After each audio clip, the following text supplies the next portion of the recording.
Chemical hair டைக்கு bye சொல்லிட்டு natural hair டைக்கு ஹை சொல்லுங்க. அமோனியா சல்ஃபேட் பிபிடி இல்லாமல் தயாரிக்கப்பட்ட ஜிகே நேச்சுரல்ஸோட நேச்சுரல் பிளாக் ஹேர் டை. தமிழ்நாட்டில் இருக்கக்கூடிய நிர்வாகிகளில் பெரும்பான்மையானவர்கள் தமிழக காங்கிரஸில் தாவேகாவுடைய கூட்டணியை விரும்புகிறார்கள் என்று தெரிகிறது.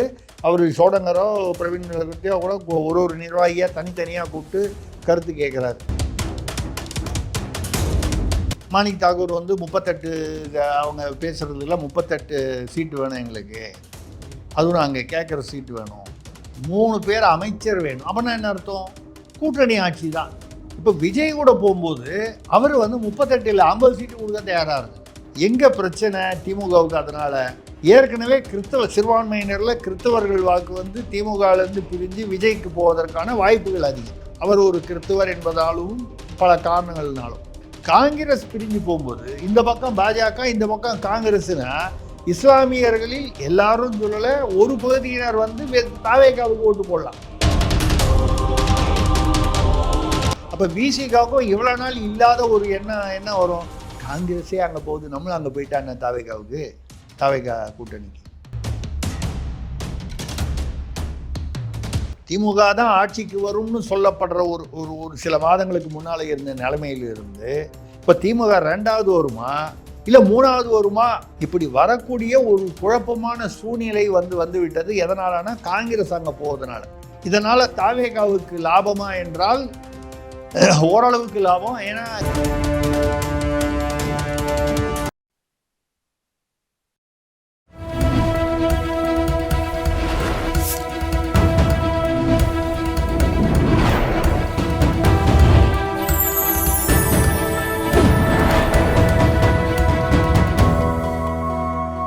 சேனல் 5 தமிழ் நேயர்களுக்கு வணக்கம். இன்றைய நேர்காணலில் நம்மோடு பேச இருப்பது மூத்த பத்திரிகையாளர் திருசக்தி சுந்தரராமன் அவர்கள். சார் வணக்கம். சார் வணக்கம். சொல்லுங்க. காங்கிரஸ் உடனான தாவேகா விஜய் அவர்கள் கூட்டணி கொஞ்ச நாளாக புகஞ்சிட்டு இருந்துச்சு. ஒவ்வொருத்தராக பேசுகிறாங்க, ஜோதிமணி பேசுகிறாங்களுக்கு அதிகார பங்கு வேணும், மாணிக் தாக்கூர் இப்போ வரைக்கும் பிடிச்சபடியில் இருக்கிறாரு, இதை வச்சாது திமுக நாங்கள் அதிகார பங்கு கேட்போம் அப்படிங்கிற மாதிரி. அந்த போக்கை எப்படி பார்க்குறீங்க? திமுகவும் காங்கிரஸும் பிரிவதற்கான வாய்ப்பு இருக்கா, இல்லை அதோட எனக்கு தான் பயணிக்குமா? தாவேகா சென்றால் எந்த மாதிரியான லாபம் விஜய்க்கு? இது ஒரு சிக்கலான விஷயம். ஏன்னா இதுவரை திமுக கூட்டணி இல்லாமல் ஒரு முறை கூட வெற்றி பெற்றது, தேர்தலையே நின்னதில்லை. ஜெயிச்சதுங்கிறது அடுத்தது. தேர்தலில் நிற்கும் போதே கூட்டணி இல்லாமல் தனியாக நின்றது. போன தடவை கூட நம்ம 2 நாள் 3 நாள் பேசும்போது பேசணும். ஜெயலலிதா அவர்கள் மட்டும்தான் 2014 பாராளுமன்ற தேர்தலில் எந்த கூட்டணியும் இல்லாமல். திமுக ஜெயிச்ச போதும் சரி, தோத்த போதும் சரி, எந்த பாராளுமன்ற தேர்தலையும் சரி, எந்த காலத்திலையுமே சட்டமன்ற தேர்தலையும் ஏதோ ஒரு கூட்டணி இல்லாமல் இருக்கல. மக்கள் நல கூட்டணின்னு 3வது இருக்கும்போது கூட வேறு சில கட்சிகள் இங்கே கூட்டணியில் இருந்தன. திமுக மக்கள் நல கூட்டணியில் இவர் இவங்க 2016 வைகோ, விஜயகாந்த், விசிகா எல்லாம் போனாங்க. அப்போவும் ஏதோ ஒரு சின்ன சின்ன கட்சிகளை வச்சுக்கிட்டு தான், கொங்கு அது இதுன்னு ஏதோ வச்சுக்கிட்டு தான் பண்ண. அந்த வகையில் திமுகவிற்கு முதல் முறையாக, அதாவது காங்கிரஸ் விசிகா நம்மளை விட்டு எங்கேயும் போக மாட்டாங்க. ஏன்னா ஒரு தடவை 2016 மக்கள் நல கூட்டணி அது ஒரு எதிர்பார்ப்புகளை மீறி ஒரு மிகப்பெரிய தோல்வியை சந்தித்தது. அப்படிங்கும்போது அதில் அவங்களுக்கு ஒரு பாடம் புகாட்டப்பட்டு இருக்கும், அரசியல் பாடம். அதனால் நம்மளை விட்டு எங்கேயும் போக மாட்டாங்க அப்படிங்கிற ஒரு தைரியமும் தன்னம்பிக்கையும் திமுகவில் தொடர்ந்து ஐயா கருணாநிதி காலத்திலிருந்து இன்னைக்கு வரைக்கும் இருந்துக்கிட்டு இருக்கு. ஆனால் முதல் தடவையாக இது இப்பொழுது ஆட்டம் கண்டிருக்கிறது. எதை வச்சு? இது அரசியல் பேரத்திற்காக செய்கிறார்களா காங்கிரஸோ இல்லை விசிகாவோ? விசிகா மூலம் என்ன சொன்னார்? ஆதவர்ஜுனா வச்சுட்டு அவர் அதிகாரத்தில் பங்கு வேணும்னு பேசினார். அதுக்கப்புறம் ஆதவர்ஜுனா வெளியே போயிட்டார், தாவேகா பக்கம் போயிட்டார். காலங்கணியில் அது கேட்டால் காலங்கணியில் உரிய நேரத்தில் அதை பற்றி பேசுவோங்கிறாரு. அதே சமயத்தில் காங்கிரஸ் இன்னும் தைரியமாக தாவேகாவுடன் தொடர்ந்து பேசி கொண்டு வருகிறது. பிரவீன் சக்கரவர்த்தி 2 தடவை பேசிட்டு போயிட்டார். பிரவீன் சக்கரவர்த்தி தமிழ்நாட்டில் பிரபலமாக ஒன்றும் யாருக்கும் தெரியலன்னா கூட சோடங்கர் என்பவர் தான் தமிழ்நாட்டுக்கு பொறுப்பாளர். சோடங்கர் தான் இதுக்கு முன்னால் நமக்கு தெரியாதுன்னா கூட திமுகவுக்கு ஆதரவாக யார் பேசுகிறாங்க அப்படின்னா அது சொல்லப்படுவது மல்லிகார்ஜுன் கார்கே பேசுகிறாரு, செல்வ பெருந்தகை பேசுகிறாரு. அங்கே மத்தியில் மல்லிகார்ஜுன் கார்கேவும் இங்கே மாநிலத்தில் இவரும். செல்வ பிறந்தகை இந்த விண்ணப்ப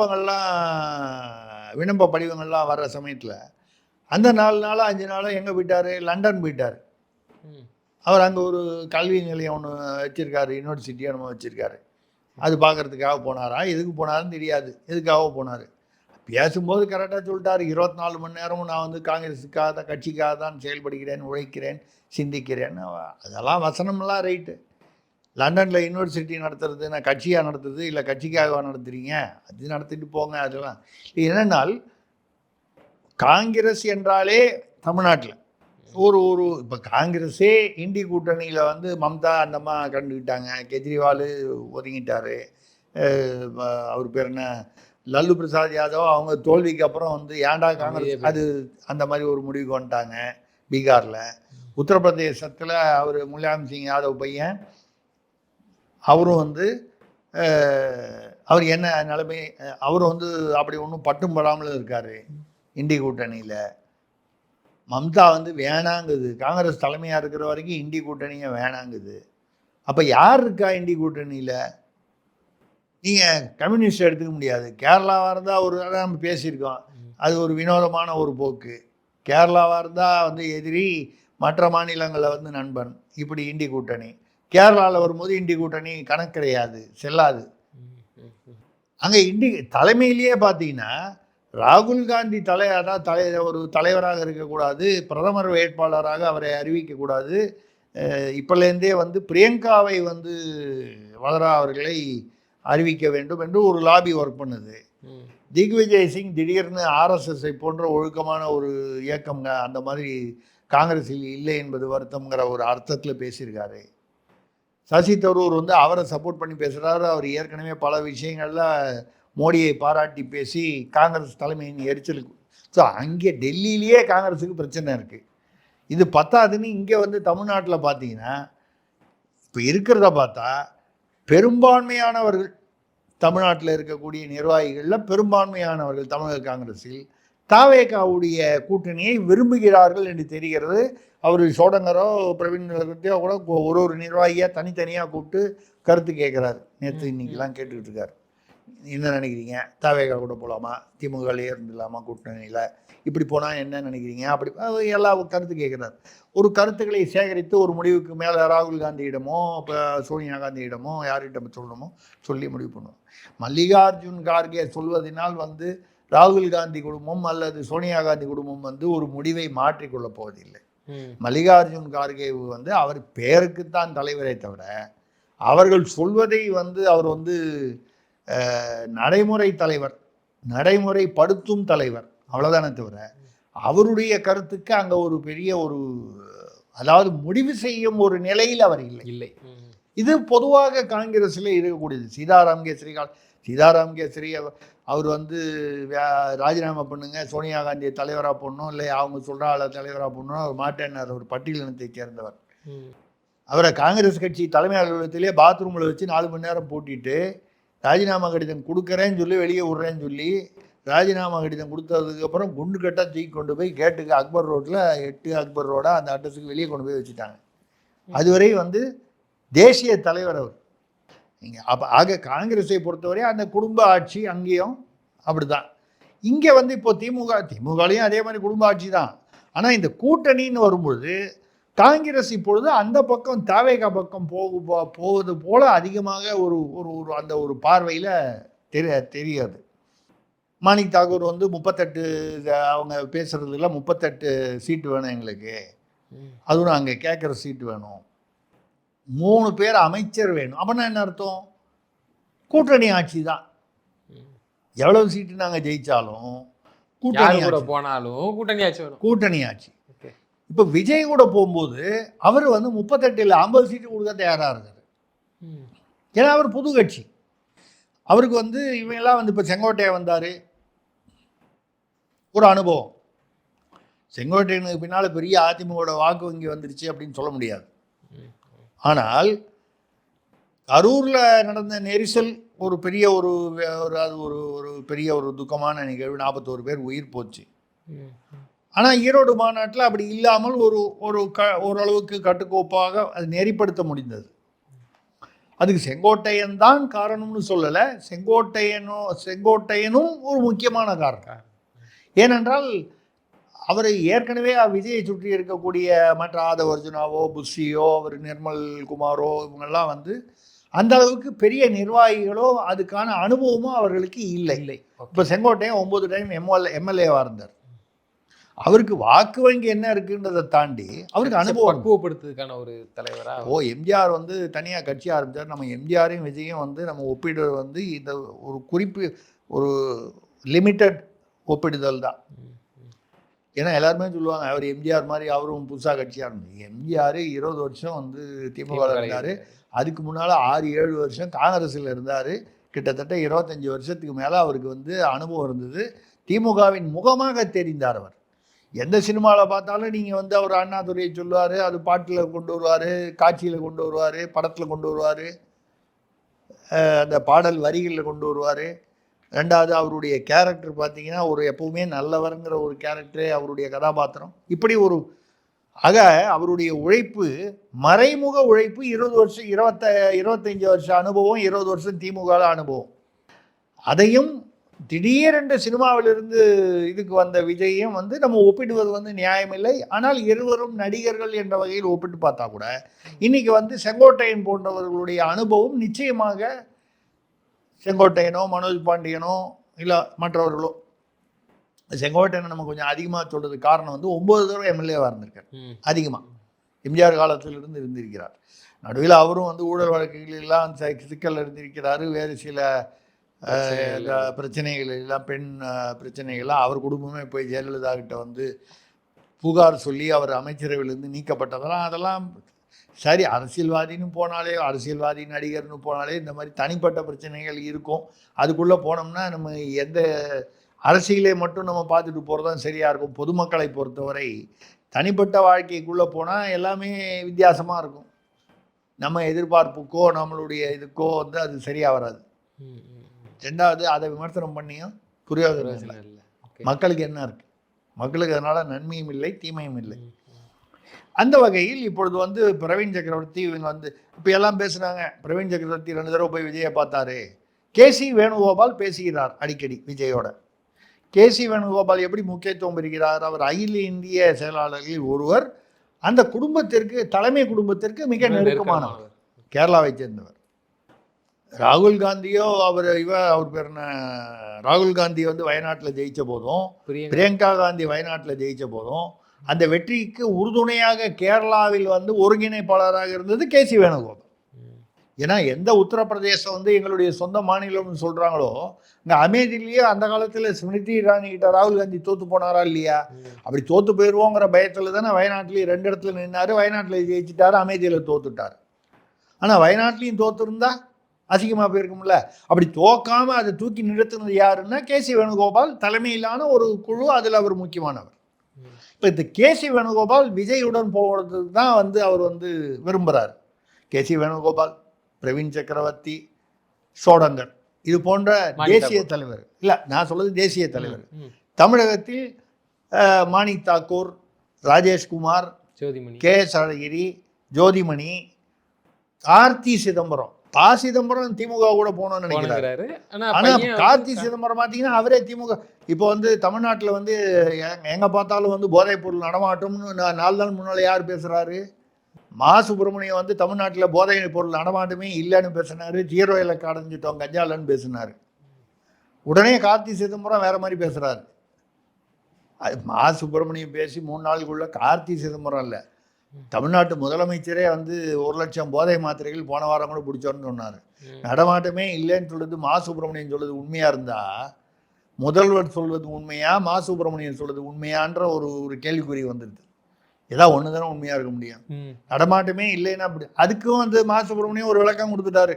தமிழ்நாட்டில் உற்பத்தி ஆவதிலே ஆந்திராலேருந்து வருது, மகாராஷ்டிராலேருந்து வருது, வேறு மாநிலங்கள்லேருந்து.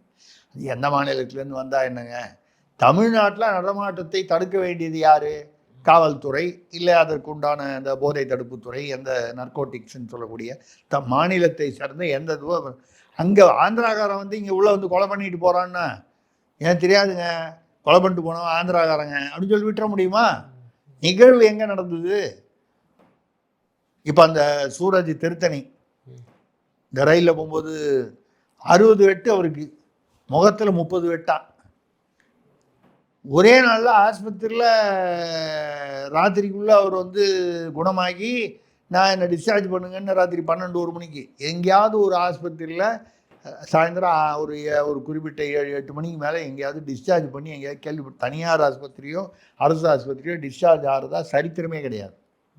ஒரு குறிப்பிட்ட டயத்தில் 3 மணிக்கு முடிவு பண்ணுவாங்க, ஒரு 6 மணி 7 மணிக்கு பண்ணுவாங்க. அவர் இப்போ உயிரோட இருக்கிறாரா இல்லையானு தெரியல. ஏன் அந்த சந்தேகம் வருதுன்னா, முகத்தில் மட்டும் 30 வெட்டு இருக்கிறவன் எவ்வளோ தையல் உடம்பு பூரா போட்டிருக்கணும்? அவன் வந்து நான் வந்து டிஸ்சார்ஜ் ஆகி எங்கள் ஊருக்கு போகிறேன்னு அவன் சொல்கிறது கையெழுத்து போட்டு கொடுக்குற, அவர் அனுமதி கையெழுத்து போட்டு கொடுத்துருக்காருன்னு. அவன் கையில் பேனாவை பிடிச்சி கையெழுத்து போகிறதுக்கே எனக்கு தெரிஞ்சு ஒரு 10 நாள் ஆகும். அவன் அந்த வெட்டின அந்த நிலையில். சில பேர் வந்து அவர் உயிரோடையே இல்லை, அதை அரசு மறைக்குது என்று சொல்கிறார்கள். உண்மை என்னவென்று தெரியவில்லை. அஸ்ராகர் அவர்கள் நேர்மையான ஒரு அதிகாரி, போலீஸ் அதிகாரி. அவரே என்ன சொல்கிறாரு, போதைப்பொருள் வந்து அவர் போதையில் இருந்தாரா இல்லையாங்கிறது தெரியல. அது எப்படிங்க 3 பேர் பிடிச்சிங்கள, அந்த 3 பேரையும் பிடிச்சோன்னே என்ன பண்ணுவீங்க? முதல்ல குற்றஞ்சாட்டப்பட்டவரில் ஃபஸ்ட்டு மெடிக்கல் டெஸ்ட்டு தானே எடுப்பீங்க. போதையில் இருந்தானா, மதுவா இல்லை கஞ்சாவா, மெட்ஸா, ஹீரோயினான்னு அடுத்த 1 மணி நேரத்தில் போலீஸுக்கு தெரிஞ்சிருக்கும்ல. நீங்கள் அதுக்கப்புறம் பல மணி நேரங்கள் கழிச்சு எவ்வளோ நாள் ஆச்சு, அதுக்கப்புறம் 4 நாள் பொறுத்து இப்போ பார்த்தீங்கன்னா நேத்தா ஜமால்னு ஒருத்தர் அதே திருத்தணி ரயில்வே ஸ்டேஷனில் வெட்டியிருக்காங்க.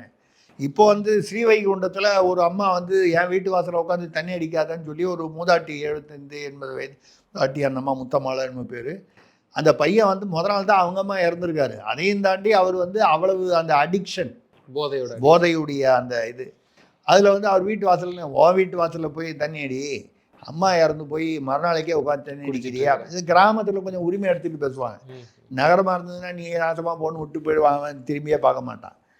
அப்படி பேசணுன்னா உள்ளே புந்து தொடப்பக்கட்டையால் அடித்து அந்த அம்மா செத்து போயிட்டாங்க. இப்போ நம்ம என்ன சொல்கிறோன்னா, அந்த அம்மா சரி பலகீனமாக இருந்து அதனால் போயிருக்கலாம். ஆனால் இந்த போதையுடைய கொடுமை தமிழ்நாட்டில் தலைவிரித்தாடுகிறது. இதெல்லாம் இருக்கும் பொழுது காங்கிரஸ் இப்போ அரசியலுக்கு வருவோம். காங்கிரஸ் வந்து அங்கே போகுது அப்படின்னு சொன்னால் இதனால் தாவேகாவுக்கு லாபமா என்றால் ஓரளவுக்கு லாபம். ஏன்னா ஏன் ஓரளவுக்குன்னு அதை நிறுத்திக்கிறேன்னா, காங்கிரஸுக்கு என்று இப்போ முன்ன மாதிரி வந்து விருதுநகர் அப்படி இப்படின்னு சொல்லி சில தொகுதிகள்லாம் வந்து காங்கிரஸுக்கு ஒரு வலிமை மிகுந்த தொகுதிகள்னு இருந்துச்சு ஒரு காலத்தில். அப்போ நீங்கள் கம்யூனிஸ்ட் அம்பத்தூரில் நாகப்பட்டினத்துலாம் கம்யூனிஸ்ட், இப்போ அதெல்லாம் வந்து இப்போது இல்லை, மாறிடுச்சு. அப்போது காங்கிரஸுக்கு சிறுபான்மையினரோட ஓட்டு வரும். எங்கே பிரச்சனை திமுகவுக்கு? அதனால் ஏற்கனவே சிறுபான்மையினரில் கிறிஸ்தவர்கள் வாக்கு வந்து திமுகவிலேருந்து பிரிஞ்சு விஜய்க்கு போவதற்கான வாய்ப்புகள் அதிகம். அவர் ஒரு கிறிஸ்தவர் என்பதாலும் பல காரணங்கள்னாலும், அதை ஒட்டிய காரணங்கள் தான். இஸ்லாமியர்கள் நிச்சயமாக திமுக தான் ஓட்டு போடுவாங்க அப்படின்னு சொல்லும்போது, காங்கிரஸ் பிரிஞ்சு போகும்போது இந்த பக்கம் பாஜக, இந்த பக்கம் காங்கிரஸ்னா, இஸ்லாமியர்களில் எல்லாரும் சொல்லலை, ஒரு பகுதியினர் வந்து தாவேகாவுக்கு ஓட்டு போடலாம். யாருக்காக? காங்கிரஸுக்காக. அப்போ திமுக என்ன செய்யும்? ஈழத்தமிழர்களுக்கு காங்கிரஸ் இழைத்த கொடுமைகள் சொல்லி அவங்க பேச மாட்டாங்க. திருமாவளவனை விட்டோ இல்லை வேற யாராவது ஒரு வேல்முருகனை விட்டோ இல்லை வேற ஒரு கூட்டணி கட்சியில் வைகோ விட்டோ. வைகோ அதுலேயே என்ன பிரச்சனை? வைகோ கட்சியிலேருந்து மல்லை சத்யா தனியாக பிரிஞ்சிருக்காரு. இப்போ மல்லை சத்யாவுக்கு ஒரு சீட்டு கொடுத்தா வைகோவுக்கு கோவம் வரும், அவர் கோச்சிட்டு போயிடுவார். அவங்களுக்குள்ள பிரச்சனை இருக்குது, அதுங்க குடும்ப வாரிசு பிரச்சனை. அது ஐயா ராமதாஸ் அவர்கள் திமுகவுடன் ஜி.கே. மணி மூலமாக பேசி கொண்டிருக்கிறார். ராமதாஸ் உள்ள வந்தார்னா விசிகே எப்படி தாங்குவார்? இவர் வெளியே போகணும். ஏற்கனவே வாழ்வுரிமை கட்சி வந்த போதே கொஞ்சம் பிரச்சனை வந்து அதுக்கப்புறம் சமாதானப்படுத்தி, பாமக தாங்க முக்கியமாக வன்னியர் கட்சி, இவர் சும்மா சின்ன கட்சிங்க அப்படின்னு சொல்லி அதை சமாதானப்படுத்தி வச்சுருக்காங்க. யார்? திருமாவளவனை. இப்போ ராமதாஸ் ஐயா உள்ள வரார். அதான் ராமதாஸ் பாமக 2ஆக பிளந்து ராமதாஸ் ஐயாவுடைய அந்த ஃபேக்ஷன், அந்த பகுதி இங்கே வந்ததுனால் வாழ்வுரிமையில் வேற வன்னியர், ராமதாஸ் ஐயா அவர் வகைரால வன்னியர். அது ராமதாஸ் ஐயா தான் அடையாளம், நிறுவனர், அவர் தானே கட்சியை தொடங்கினவர். அவர் இருக்கும்போது அந்த இடத்துல விசிகா இருக்குமான்னா, அப்போ விசிகாவுக்கும் இவ்வளோ நாள் இல்லாத ஒரு என்ன வரும்? காங்கிரஸே அங்கே போகுது, நம்மளும் அங்கே போயிட்டாங்க தாவேகாவுக்கு, தாவேகா கூட்டணிக்கு. இப்படி போனால் திமுக 3வது இடத்திற்கு கூட தள்ளப்படும் ஒரு வாய்ப்பு வரலாம் தமிழ்நாட்டில். திமுக தான் ஆட்சிக்கு வரும்னு சொல்லப்படுற ஒரு ஒரு ஒரு சில மாதங்களுக்கு முன்னால் இருந்த நிலைமையில் இருந்து இப்போ திமுக 2வது வருமா இல்லை 3வது வருமா நான் வந்துரும்னு சொல்லலை. இப்படி வரக்கூடிய ஒரு குழப்பமான சூழ்நிலை வந்து விட்டது. எதனாலனா காங்கிரஸ் அங்கே போவதனால. அப்புறம் இந்த வைகோ, மல்லை சத்யா, அப்புறம் ராமதாஸ், வன்னியர் பிரச்சனை இருக்கிறதுனால. இதெல்லாம் தாண்டி திமுக எப்படி தன்னுடைய அந்த பழைய வலிமையான கூட்டணியை நிலைநிறுத்தப் போகிறது என்பது திமுகவிற்கு மிகப்பெரிய சவால். இந்த சவால் யாருக்கு லாபம்? எதிர்பக்கத்திற்கு லாபம். இது வழக்கமான விஷயம் தான். இவங்க சண்டை போட்டுட்டு இருக்கிறதுனால என்டிஏ கூட்டணி வெற்றி பெறதுக்கான வாய்ப்பு இருக்கா? அப்படித்தானே, அரசியலே அப்படித்தானே. இந்த தட்டு மாதிரி தானே. இந்த தட்டு ஏறிச்சுன்னா இந்த தட்டு இறங்கி தான் ஆகணும், இந்த தட்டு ஏறிச்சுன்னா இந்த தட்டு இறங்கி தான் ஆகணும். இதில் தொங்கு சட்டசபை வருதுன்னு வைங்க, அது இன்னும் மோசமாக இருக்கும். இதில் யார் இன்னொரு கட்சிக்கு இப்போ இப்படி ஒரு உதாரணம் வச்சுப்போம். ஒரு பக்கம் திமுக, அதில் யார் கூட்டணியில் இருக்காங்கங்கிறது காங்கிரஸ் இருக்குமா யார் இருக்குமா அதெல்லாம் விட்டுட்டு திமுக தலைமையிலான கூட்டணி. ஒரு பக்கம் அதிமுக தலைமையிலான அந்த தேசிய ஜனநாயக கூட்டணி.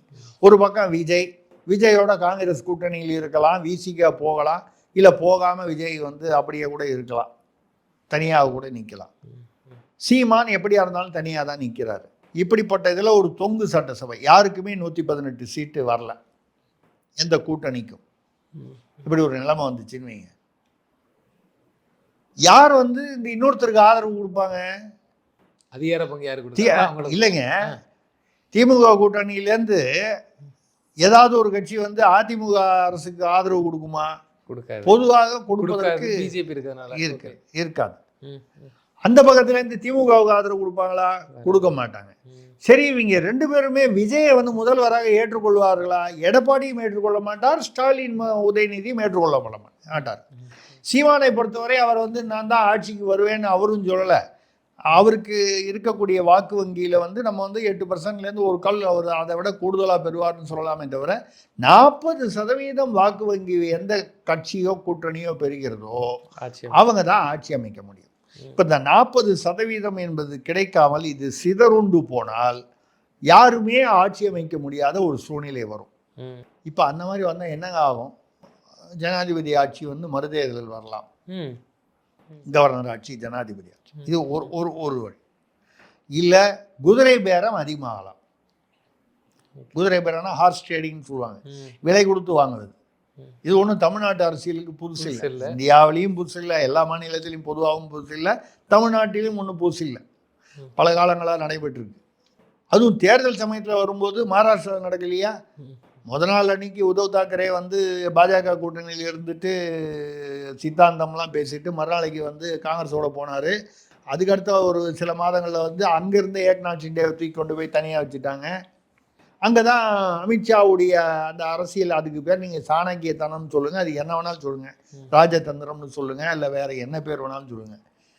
அது மாதிரி வரும்பொழுது மறுபடியும் எங்கே வரும்னு கேட்டிங்கன்னா, இருக்கிறதுலையே அதில் பலவீனமாக பணத்துக்கு மாறக்கூடியவர்கள் யார் என்று பார்த்தால், நான் சொல்கிறது தாவேகாவையோ விஜயோ குறையாக சொல்லலை. இது வரைக்கும் அவங்க எம்எல்ஏ புதுசாக வந்தவங்க இது வரைக்கும் சம்பாதிச்சிருக்க மாட்டாங்க. கரெக்ட். முதல் முறையாக வரான்.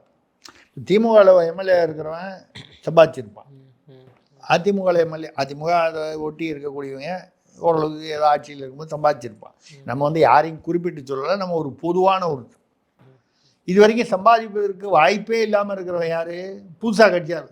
சீமான் என்னை பொறுத்த வரைக்கும் அவருடைய கட்சி யாருக்காவது ஆதரவு தான் தருவாங்களே தவிர ஒரு அதிகாரத்தில் பங்குங்கிற அளவுக்கு அவரும் அவருக்கு செட் ஆகாது. எம்எல்ஏ சீட்டு வேணுமே. எம்எல்ஏ சீட்டு வந்தால் கூட அந்த எம்எல்ஏ சீட்டை வச்சுக்கிட்டு ஒருத்தர் ஆட்சி அமைக்கிற அளவுக்கு வரதுக்கான வாய்ப்புகள் இல்லைன்னு சொல்கிறேன் எண்ணிக்கையில். அப்போ விஜய்க்கு ஒரு இவங்க இப்போ 70 வருங்கிறாங்க, 60 வருங்கிறாங்க, 40 வருங்கிறாங்க, தெரியல. ஒருத்தர் 10 என்னுடைய கணக்கில் 10லேருந்து 15% ஓட்டு விழும் நான் சொல்லிகிட்டு இருக்கேன். இல்லை 30 வரும், 25 வரும்னு சொல்கிறவங்களும் இருக்காங்க. நானோ அதில் சொல்கிறவங்களோ முடிவு பண்ண போகிறதில்ல, மக்கள் முடிவு பண்ண போகிறாங்க. அதில் கூட்டணியும் ஒரு காரணமாக இருக்கலாம், அந்த ஓட்டு நம்ம கணிப்பு வித்தியாசப்படுறதில்ல. அப்போ எங்கிருந்து ஆட்கள் விலை பேசப்படுவார்கள் என்றால் தாவேகா அணியில் இருந்து யார் விலை பேசுவாங்க? பணம் இருக்கிறவங்க விலை பேசுவாங்க. யாருக்கிட்டலாம் பணம் இருக்கு? திமுக அணியிலையும் பணம் இருக்கு, அதிமுக அணியிலையும் பணம் இருக்கு. எப்படி ஒரு ஆளை வந்து கூண்டோட தூக்குறதுங்கிற ஐடியா கொடுக்கறதுக்கு அண்ணன் அமித்ஷா இருக்கிறார். கை தேர்ந்தவர். இப்போ இந்த திருச்சூரில் ஒரு பார்த்தீங்கன்னா பாஜகவில் வந்து முதலாக திருவனந்தபுரத்தில் வந்து மேயர் வந்து பாஜக மேயர். கேரளாவில் பாஜக இது வரைக்கும் மேயர் வந்து சரித்திரமே இல்லை. மேயர் துணை மேயர்லாம் வந்திருக்காங்க. அதுக்கப்புறம் திருச்சூரில் வந்து பார்த்தீங்கன்னா 8 பேரும் என்னமோ வந்து காங்கிரஸில் ஜெயிச்சிருக்கான், 4 பேரும் என்னமோ பாஜக, அப்புறம் கம்யூனிஸ்ட் மற்றவங்கெல்லாம் ஏதோ சுயேட்சை விடுது. மேயரை தேர்ந்தெடுப்பதற்கு முதல் நாள் இன்னைக்கு காங்கிரஸில் இருந்த 8 பேரில் 7 பேர் வந்து கூண்டோட போய் பாஜகவில் சேர்ந்துட்டான். திருச்சூரில் கவுன்சிலர் நகராட்சி நம்ம ஊரில் முனிசிபாலிட்டின்னு சொல்லுவோம், நகராட்சி. அப்போது பாஜக வந்து 20 தான் என்னமோ மொத்த சீட்டு. இப்போ 12க்கு மேலே 11 12 ஏதோ ஒன்று வாங்கினா, அந்த ரேஞ்சில் வாங்கினா மேயர் பதவி பிடிச்சிட்டாங்க. காங்கிரஸில் இருந்த 8 பேரில் ஒரு ஆளை விட்டுட்டு 7 பேரை தூக்கிட்டாங்க. நீங்கள் வந்து அரசியலில் இது நியாயமா தர்மமான? ஐயா, மகாராஷ்டிராவில் நடந்திருக்கு, காங்கிரஸ் பிரிவிலையும் நடந்திருக்கு, பாஜக பிரிவிலையும் நடந்திருக்கு. இதை நீங்கள் வந்து எந்த கட்சி இதில் புனிதமான கட்சின்லாம் பார்க்குறதுக்கு இல்லை. அரசியல்னு வந்துட்டாலே எல்லாமே இப்போ சொல்கிற மாதிரி எதிரிகளும் இல்லை, நிரந்தர எதிரியும் இல்லை, நண்பரும் இல்லைங்கிற மாதிரி அரசியலில் வந்துட்டால் எல்லாமே நியாயம்தான். 8 பேரில் 7 பேர் மாறி போகிறான்னா சட்டப்படி கட்சி தாவல் சட்டம் வந்து அங்கே செல்லாது. இது மாதிரி வடகிழக்கு மாநிலங்களில் வந்து பிஜேபி சில இடங்களில் வந்து கூட்டணியை மாற்றி காங்கிரஸ் ஆட்சியில் இருந்ததை கவுத்து ஒரே நாளில் 24 மணி நேரத்தில் அந்த என்னமோ ஒரு காண்டா, அவர் இப்போ காண்டாவோ என்னமோ, அவரை மட்டும் விட்டுட்டு அவர் கட்சியில் இருந்த 19 பேரை ஒரே நாளில் தூக்கி இந்த பக்கம் கொண்டு வந்து ஆட்சி அமைச்சிட்டாங்க. நீங்கள் தார்மீக ரீதியில் இதெல்லாம் தவறு நீங்களானும் பேசிக்கிட்டு இருக்கலாம். அரசியல்னு போனால் தார்மீகமாவது கார்மீகமாவது அதெல்லாம் ஒன்றும் இல்லை. எது கடைசியில் அதாவது நாற்காலி தான் முக்கியம். அந்த வகையில் இப்படி ஒரு சூழ்நிலை காங்கிரஸ் அங்கே போகுமானால் என்னை பொறுத்தவரை விசிகாவும் வந்து போகலாமா என்ற மனநிலைக்கு தள்ளப்படும். இல்லை விசிகாவே போகலைன்னா கூட அப்போ வந்து களம் இன்னும் கொஞ்சம் என்ன ஒரு சூடு அதிகமாகும். இந்த சூடு அதிகமாக என்னுடைய கவலையெல்லாம் தொங்கு சட்டசபை என்ற ஒரு நிலைமை வந்தால், நான் சொல்கிற அந்த எதிர்பார்க்குற அந்த குதிரை பேரம் வந்தது என்றால் அது யாருக்கு வந்து அது நன்மை என்பதை எல்லாம் தாண்டி பொதுமக்களுக்கு வந்து அந்த மாதிரி ஒரு அந்த விலை அடிப்படையில் காசு கொடுத்து வாங்கப்படும் எம்எல்ஏக்கள் அது திமுக செஞ்சாலும் அதிமுக செஞ்சாலும் யார் செஞ்சாலும் அப்படிப்பட்ட கூட்டணி என்றைக்குமே நிலைக்காது. தினம் வந்து காலையில் ஒருத்தன் தகராறு பண்ணிக்கிட்டு இருப்பான், அவன் சொல்கிறத கேட்கலன்னா பிளாக்மெயில் பண்ணுவான். இதோடைய தாக்கம் யாருக்குன்னா அந்த அரசியல் கட்சிகளை தாண்டி தமிழ்நாட்டு மக்களுக்கு தான் தாக்கம். ஏன்னு கேட்டால் நிலையான ஆட்சி என்பது இல்லை. நிலையான ஆட்சி இருக்கும்போது ஒரு பக்கம் அராஜகங்கள் அதிகமாகுது. சரி, நிலை இல்லாத ஆட்சி வந்ததுன்னா அதுவே பெரிய தலைவலி ஆகும். ஆக 2026 தேர்தல் என்பது தமிழ்நாட்டில் இதுவரை நடந்த தேர்தல்களிலிருந்து மிகவும் வித்தியாசப்பட்டு இருக்க போகிறது. இது ஆரோக்கியமாக இருக்க வேண்டும் என்று நாம் நம்புவோம், எதிர்பார்ப்போம். கடவுளை, அவரவர் மத கடவுள்களை நாம் வந்து எல்லா மத கடவுளையும் சேர்த்து பிரார்த்தனை செய்வோம். நிச்சயமா சார், நீங்கள் சொன்ன மாதிரி அதுவும் வரக்கூடிய காலங்களில் தெரிய வரும். தொடர்ந்து தங்களது கருத்துக்களை பகிர்ந்தமைக்கு நன்றி. நன்றி, வணக்கம்.